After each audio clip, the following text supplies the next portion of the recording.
So, welcome to the podcast. Currently with my business partner Janno Kalitz over here. Been together for a week now. This apartment in Cape Town. Got a Table Mountain and then Lion's Head in the background. It's currently 2 a.m. right now, so you can't see it. I thought we'd record this podcast since it's sort of usual Zitlac Media hours, grinding away, working on different projects, and I thought it'd be a good time to put the phone down and start recording. So, reason for the podcast is I thought it'd be a good introduction for both of us to the Zitlac Media podcast.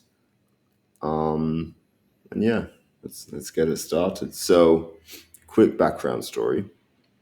Janno and I have been working together for 4 years online, and we've never met before. And this Monday was the first time we did that. So, yeah, it's been quite a big week of adjustment because I'm used to seeing this fellow on a 180 pixel screen, and now 1080 pixel screen, and now I finally see him in person. So it's definitely a bit of an adjustment. Yeah. But yeah, why don't you kick it off, like how we met, and take it from there? Yeah, sure. So I have this big Instagram theme page on Instagram. It's got about 1 million followers now. And Theo, he decided to run a promotion for his jewelry brand on the Instagram page. Like back in 2020? This was 2020 summer. Yeah, 2020 summer. So like October, November side. No, not for you guys. Summer was like July, August. This was summer because I remember I ran my first sort of drop shipping store, sort of first like proper successful one, in 2020 January to April, where I saw like decent amount of success, and I was doing that with Facebook ads, doing pretty well, but I didn't really like the margins. So that's why I got into like the theme page, shout out game, promotion game. And that's how I originally met this guy over here. So yeah, and ever since, so I did I DM you on the page and then we got a Telegram? How did that work?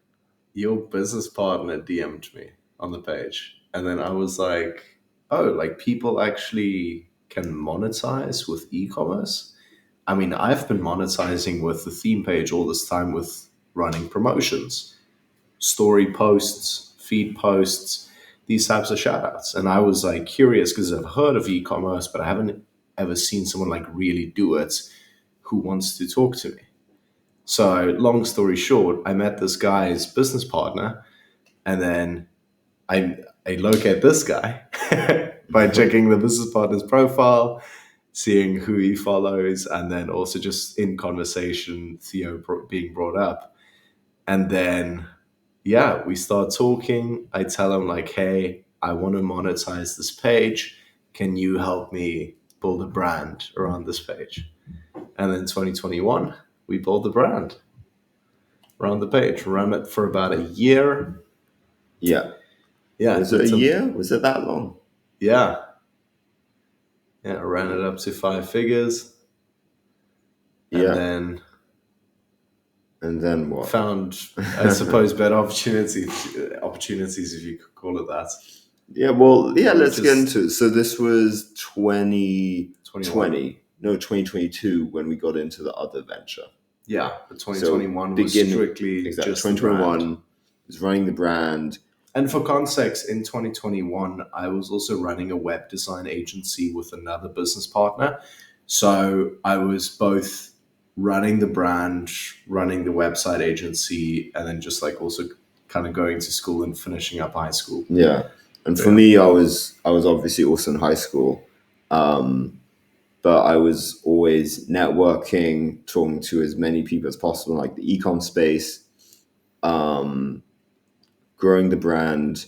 And then we not only had that one big page, but we also had couple other Instagram pages. We also had a Pinterest page. Yeah. So we sort of grew this whole brand around it, and we got out of that.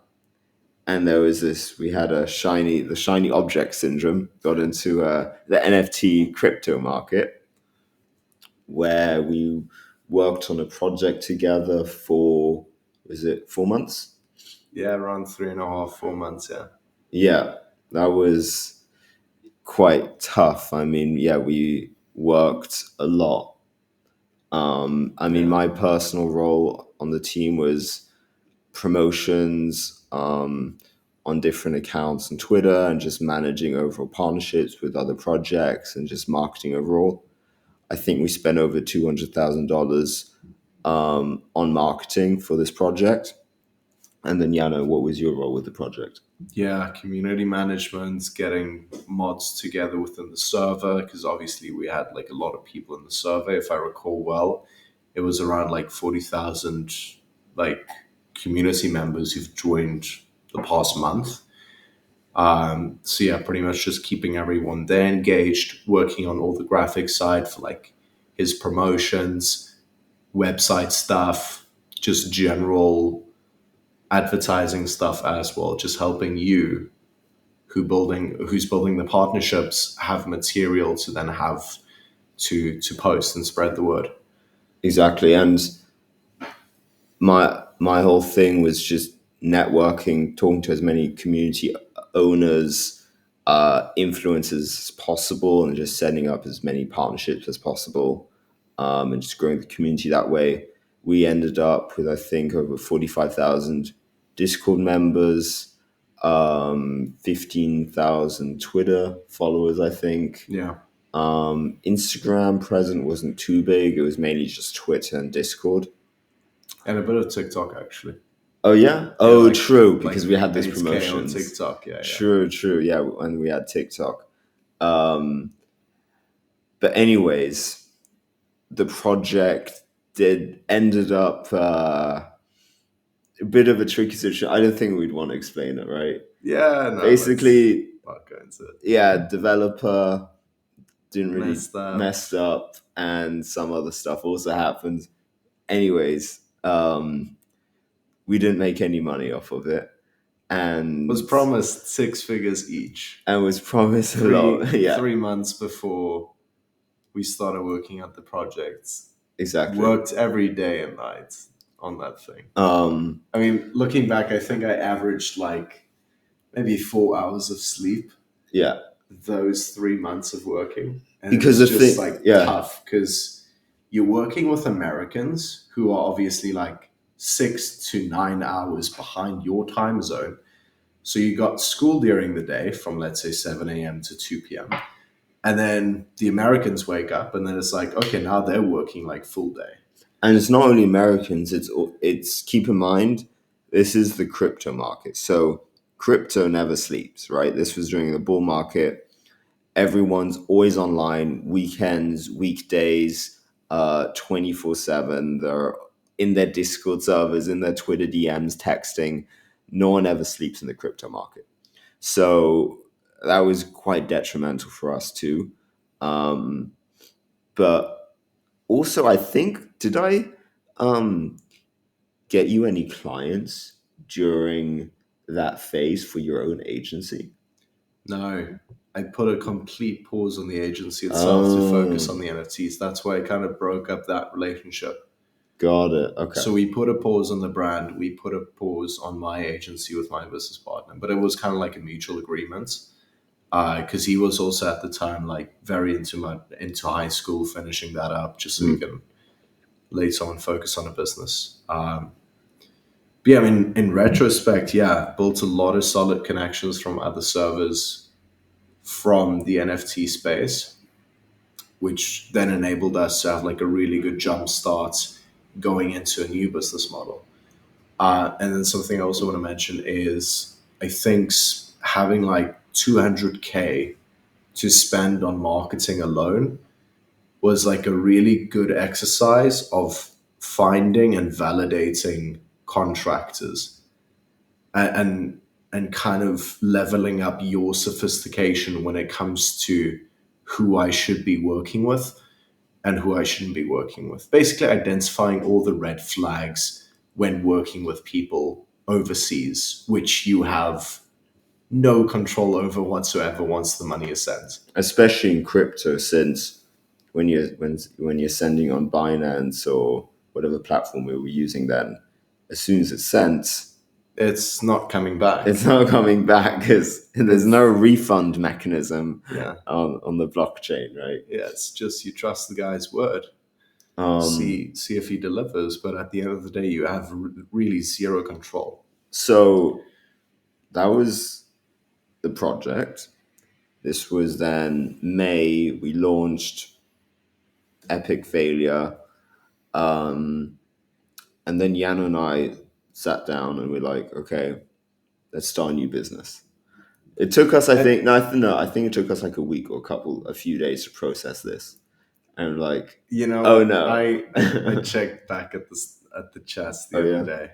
It was like we said, like, let's just give it like 1 to 2 weeks before we pursue something again. Just kind of settle down, recoup, just chill for a moment, because we were solidly burned out for a long time, and just like as time went over, motivation went down.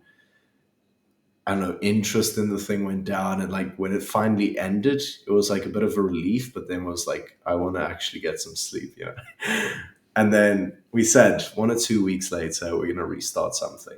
We made a list of around 12 opportunities, vehicles that we could go into after this project. It took us 3 days to decide which one we want to go for. And bought the domain. Was what we're in right now. Started Zitlac Media. Zitlac.com. Got the domain, good 6-letter domain, got the usernames online, knew exactly what type of service we were going to offer, and that was high-ticket websites. And then, we started. So, we started the design agency together. Janno doing all the websites, and then me just getting the clients. Because I already built up like a solid presence online, right? Networking with everyone and so on. So I've already built up decent amount of connections. And it was just furthering those connections. So what I then did is I joined this group called GCC, Gents Croquet Club. It's Iman Gaji's group. I joined in there for free because it was an NFT project, but they hadn't launched yet, right? So I basically DM'd most people in the server just the word yo, and then like maybe a follow-up message. But most of the times it was just yo. Mm-hmm. The reason why they responded was because they saw that we're in the same server. So they said like, yo, so you're in the same server, like what are you up to, right? What kind of businesses are you running? And so I then did is I had like a new challenge. I call one new person every day. So built up a massive CRM of everyone I talked to. I would say hundreds of people on the CRM. And what I did is I took notes throughout all of the calls. So I knew exactly what everyone was doing, what everyone needed, and who they knew, right? Those are some big things I usually looked out for on the calls. And I basically learned how to do sales throughout this practice. And I also built out a new network. And that's how we landed our first 10K plus worth of projects, I would say, is just off of this community.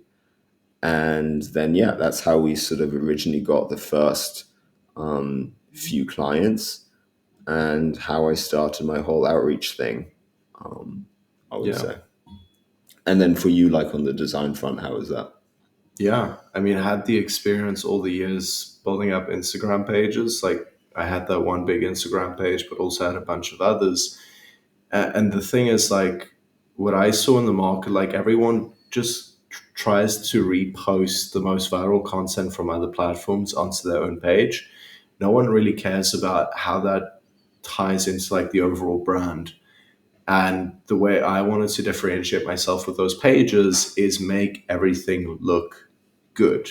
Like, make everything look super sleek, super professional, that someone would look at that page and they would say like, these guys are doing like a really good job with their branding.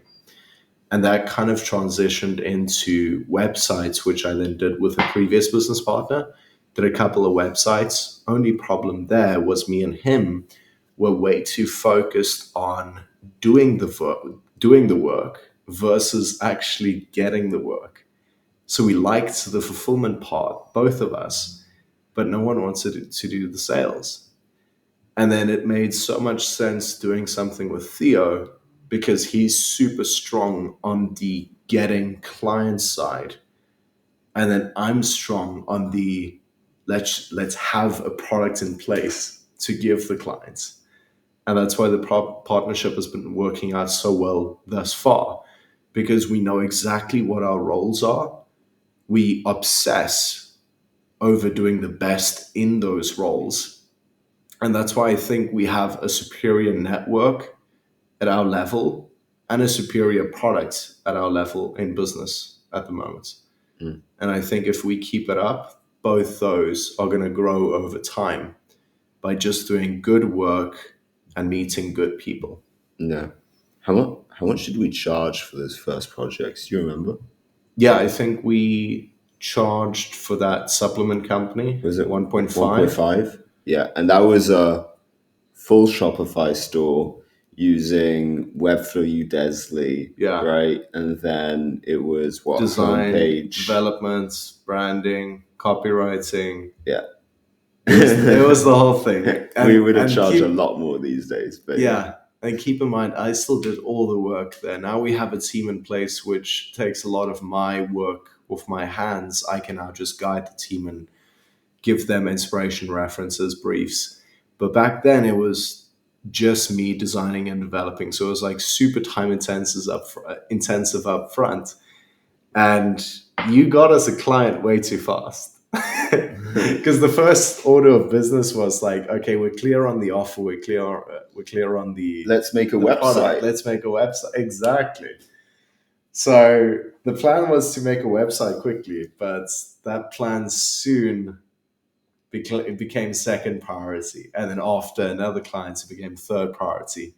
And that went on for like months and months until this year we finally released V1 of the website. Not months and months. Years and years. That is true.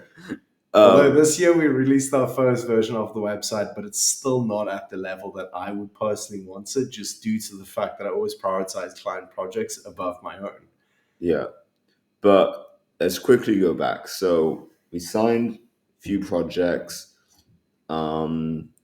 I think did we reach like 10K a month, right? No, I think it was just shy of 10K. It was like 8.5K November. Yeah. And we started the agency in June. Right. So this is 2022. Yeah. And then I've always been sending out the Yo stuff, I was like I wasn't known as a Yo guy, but I was always like sending out the Yo stuff. And then, I think you came up with the idea is like, why not take this to Twitter and make a whole brand out of it? Yeah. So, but the thing is, what you said is you got hit up by so many scammy looking DMs where it's like, hey, bro, I'll get you 30 leads per month, guaranteed. Yeah. Or I'll triple your money and give it to you back. And there was way too many people trying to stuff down these magical offers down your throat. And you brought that up. You said like, oh, every day, like 10 of these guys DM me, but they're putting in the reps, so surely it must be working. But what would be something that works better? And you obviously had the Yo thing, and we kind of joked about it, about him always greeting someone with Yo as soon as he joins the group chat. Now, if we don't do it, it kind of feels weird now. Yeah, exactly. Because we do it so frequently. We're kind of known for the Yo. Yeah. Because, I've been doing like just sending out Yos probably since I started, to be honest. Since I started the whole sort of online journey when I was 13, right? I've always been sending like the same stuff because I knew like, simplicity always wins. So anyways, we took the whole Yo thing to Twitter. We branded my profile as like the Yo guy. I send 100 Yos a day. No, it wasn't 100. It was 40 to 50 Yos a day. and I land 4 to 5 figure deals Because of it. because of it, exactly. And I launched this then in, I think it was November. Yeah, No. It was October. Oh, October, yeah. End of October, first 2 weeks, banged out a bunch of yos, saw decent traction, but then everyone started posting about it. Exactly. People started finding this funny because they then spoke about that probably with each other, saying, "Oh, this guy hit me up with the yo. Oh, me too." And then became a meme. And it became a positive meme, because what people still do to this day is on Twitter, they'll repost these funny outreach messages they get with the whole 10 appointments, or in next 30 days, or I'll give you your money back. Right? People still post these silly sort of outreach messages to this day. But then people saw my outreach message and like, who is this guy? It's kind of funny because when they go on their inbox, they click on my yo, they see just the word yo, they see my profile, and then they see my picture. And I think back in the day, you also saw mutuals. Yeah. I think you also saw mutuals right in the inbox when you click on it. So that was super optimized from the start, because I already mostly had a bunch of mutuals with the profiles. I had like a nice profile picture because I purposely wear a Patriots hat because most of my target audience was the US. Some people then also commented on that. And then the bio was also super optimized. So this combination basically went viral on Twitter, gaining hundreds of thousands of views, and I think even thousands of followers. Did I gain 1,000? Yeah, pretty Probably. sure you gained 1,000 from us. I mean, you started at I think like a couple no, hundred. maybe like 700. Yeah. But anyways, we also landed a bunch of deals out of it. Yeah. Because I had many calls, many sales calls, and yeah, that's sort of how we got our first initial big push on social media. And then ever since, I've just been keeping it up.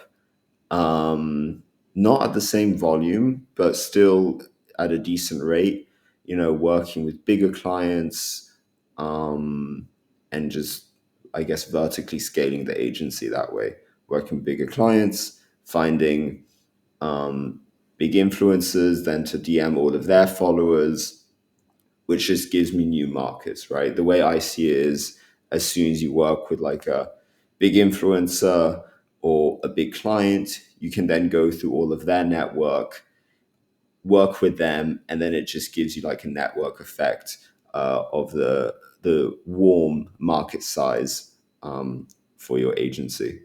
Yeah.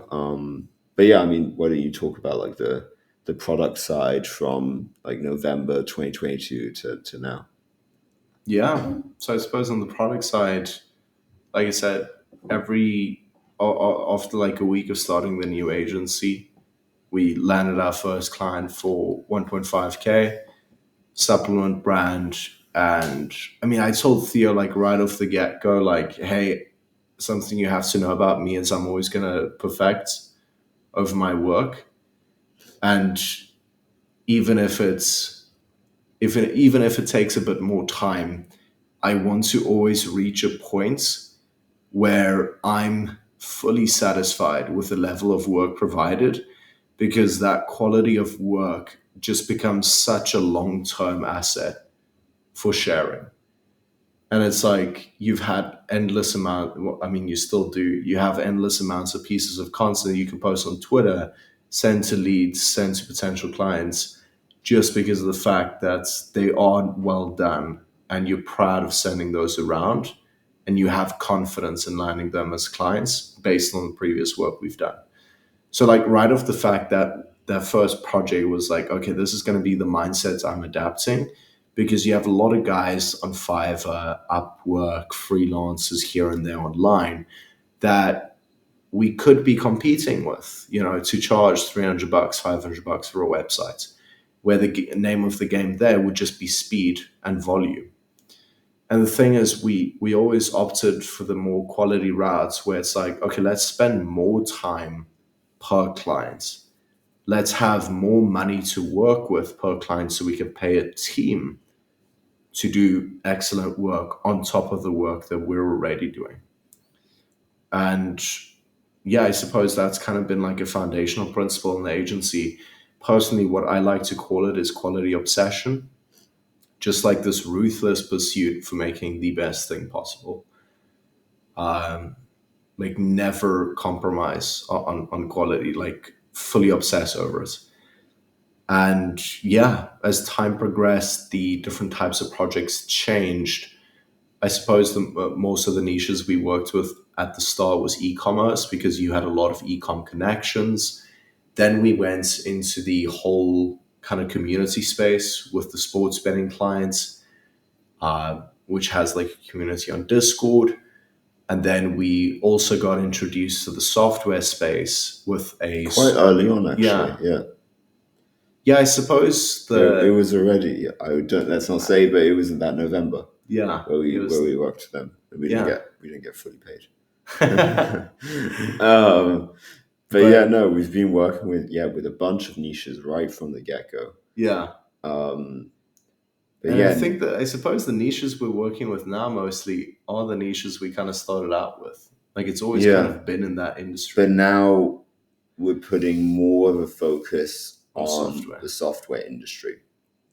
I mean, fast forward to today. What is it, like 26th of October, 27th? Yeah, 27th 27th of October, 2024. 2024. Now we've got two arms of the agency. So now we have a team of, you and I. Yeah, 12. Then we have three designers, Yeah. 3 to 4 designers, 2 Webflow devs. We have full stack dev team. We have a strategy guy now. True strategy guy. And then we also have like a whole 3D guy. Yeah, with 2 3D guys that he also works with. So and then we also have appointment setters. So yeah, that's a lot of people. So that's fast forward to today, and the products we're now selling is we have like the whole website arm, and we have the whole software and apps arm. So on the website side, we've done now a lot of these WAP communities. WAP.com is basically a marketplace for these online communities, and we've now worked with 2 of the top 10 WAP servers, and we've also worked with many others that are leading in their specific industry on WAP. We've worked with some big info product guys. Recent one we worked with was Paul Daly. And funnily enough, it's quite a story on how I landed him. I'll get into it right now. So basically, Janno sent me this story on Instagram saying, land him. He's big. I was like, okay, I'll land him. So what I then did is I went through all of his followers, all of his likes, all of his comments. And I basically found this guy called James in all of the sort of comments, likes, and so on.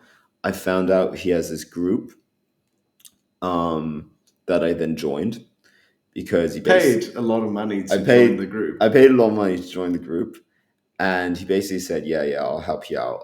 I'll try and land the deal for you." So he sent a good word for me to Paul. I went into the group. I tried to talk to as many people as possible. I found another guy that knows Paul really well. He also sent a message to Paul, and basically collected a bunch of data on who exactly Paul is in the group. I also watched all of his YouTube videos, video content, and so on. And then I had the sales call where we then closed him on a design retainer. But to me, it seems like it was already the deal was already sort of closed before I had the call, because I sent a full-on 30-minute Loom video going over 3 of our best projects and analyzing his current funnel. And I already had 2 recommendations from other people that DM'd him. So then by the time we got on the call, he was like, okay, yeah, he was the guy. Yeah. So that's just a quick story of how I landed him.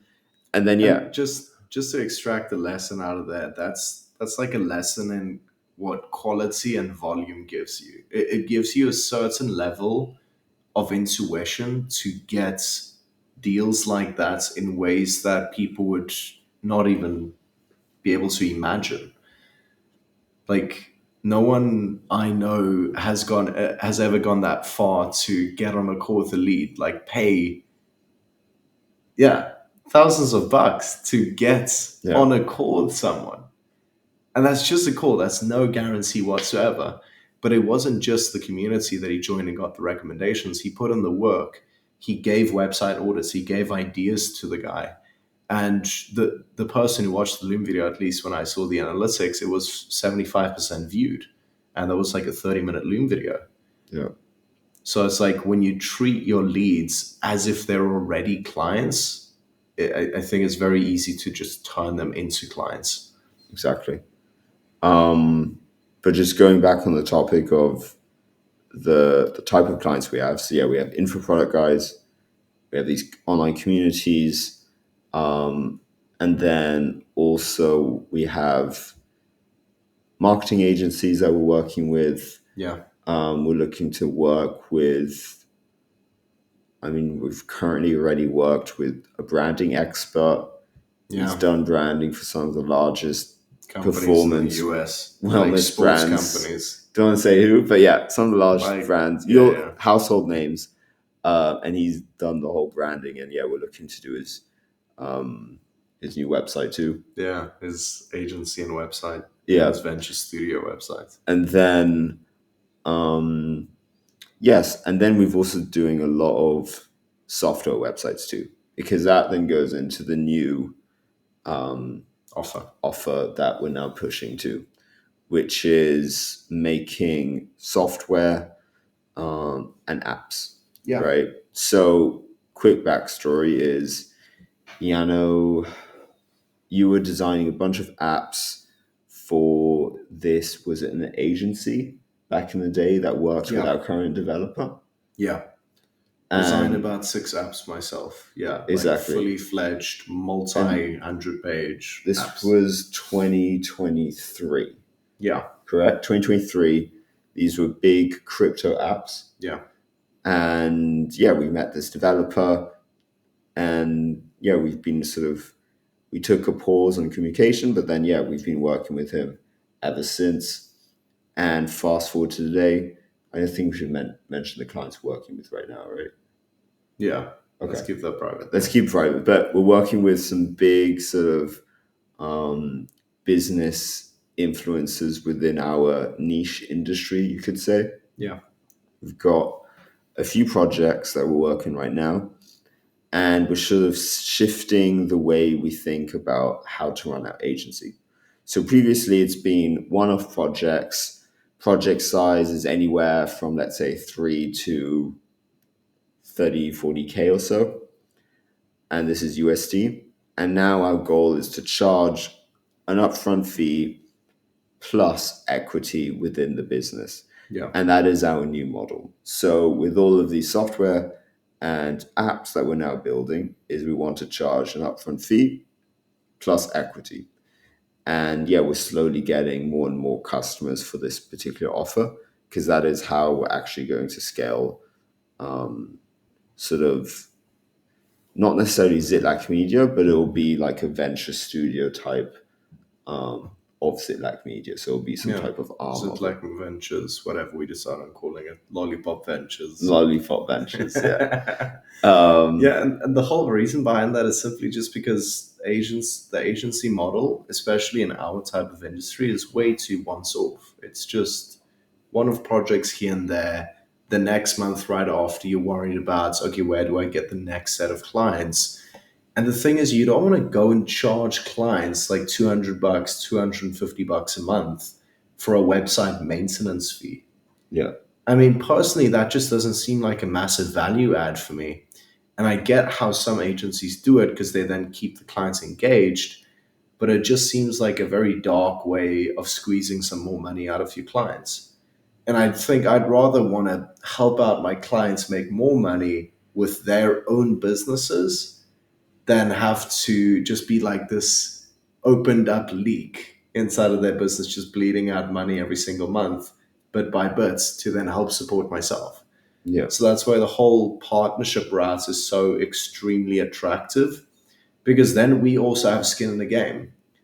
And even though I would never doubt myself not creating something of the highest level of quality that I want, it gives me incentive and the team incentive to make that level of quality, because you are directly correlating that success of the business.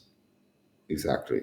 And our goal this year will be having multiple of these projects out and building case studies.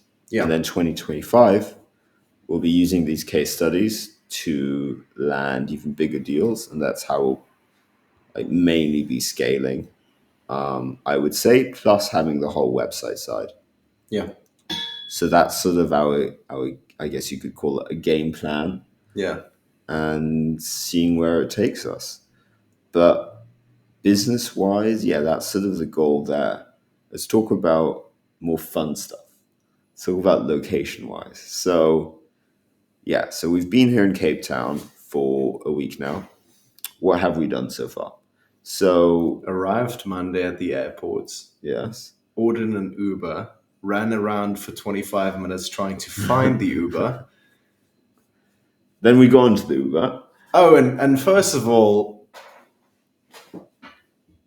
he walked out of the airport, and I mean, I thought in my mind it was going to be like a feeling of like super excitement and whatnot.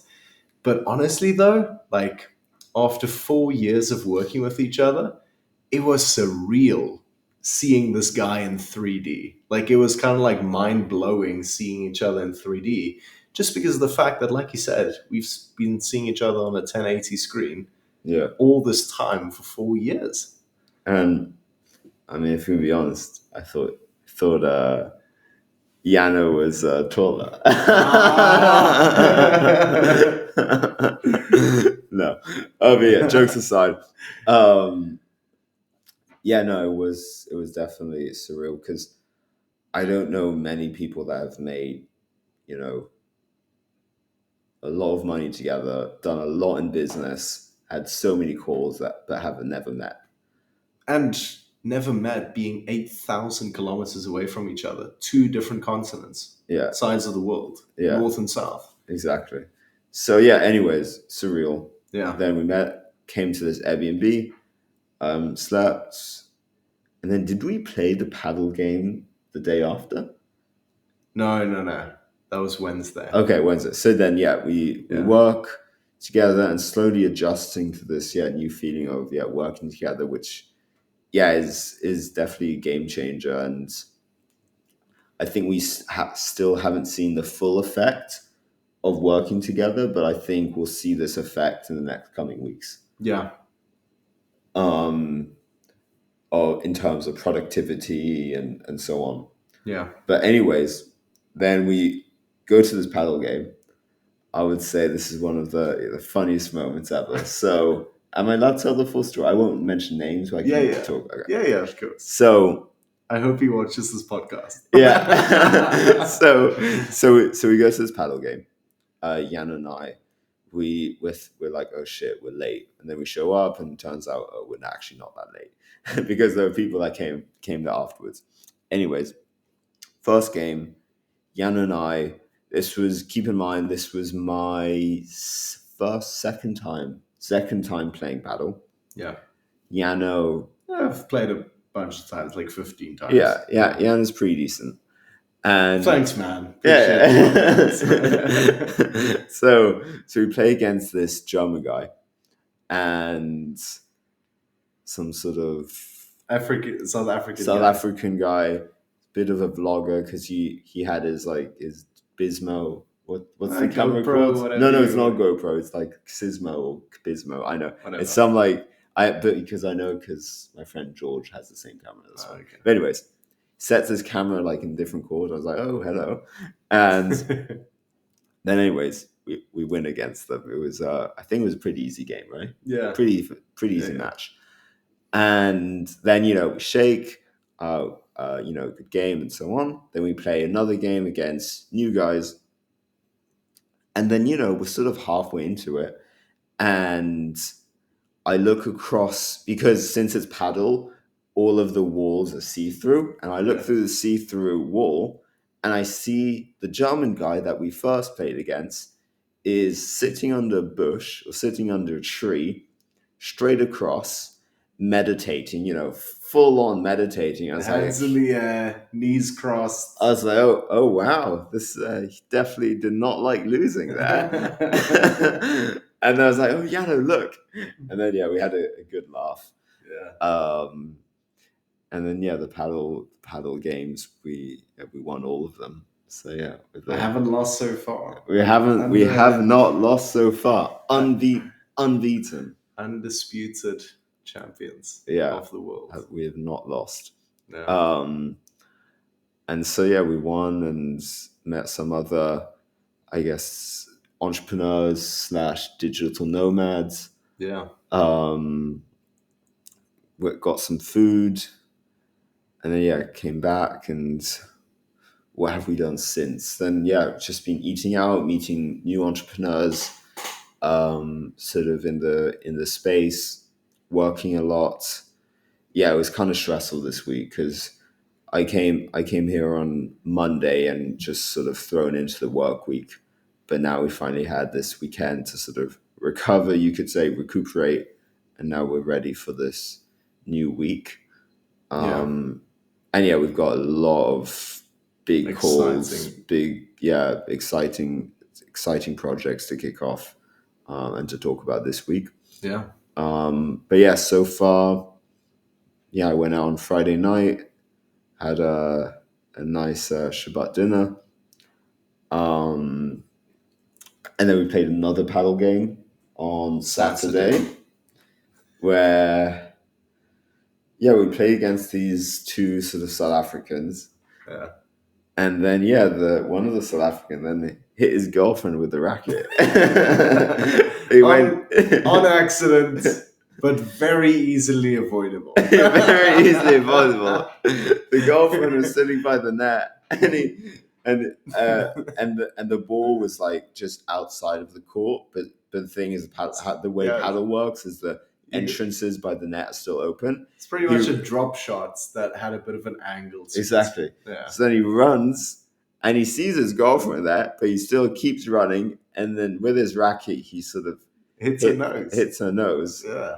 And then doesn't get the point, so he still won the point. And then he starts doing push-ups. And then anyways, but we were one set down, and then we won the last two sets. So I think that first set we just kind of needed a bit of a groove just to warm up. Yeah, warm up. Played a little Roger Federer, but then we won in the end. Yeah. Very humble over here. And otherwise, what else has happened? Oh yeah, I smashed my phone.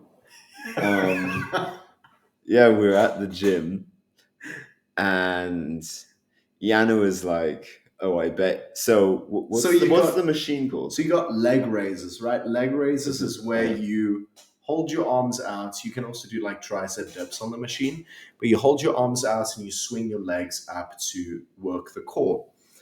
Now, I made a bet with Theo that my legs can go higher when swinging up than what his legs can. And long story short, I won. He won. I won. At what cost? So he swung his legs higher.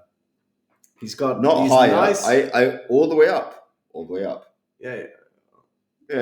All the way up. Okay. Let's all the way take up. that afterwards. So basically, my phone then smashed down. For context, Theo likes wearing these big loose pants because he thinks he's freaking Adam Sandler, with the baseball shorts. And his phone's in his pocket. He doesn't have a cover. He doesn't have a screen protector because he's Mr. I'm badass over here. I don't care. It's because my phone is very old. So to me, it's like if you have an old phone, you want to get a new one, but you don't have a good reason. So that's why you have no cover. And then you sort of wait for the moment. So the moment happens. The phone drops out of his pocket. I pick it up, and he's like, "Ah, it's okay. It's okay. Like I've dropped it many times." His screen is not fine. His screen has ink, liquid ink, running all the way through the surface, and he can't see anything.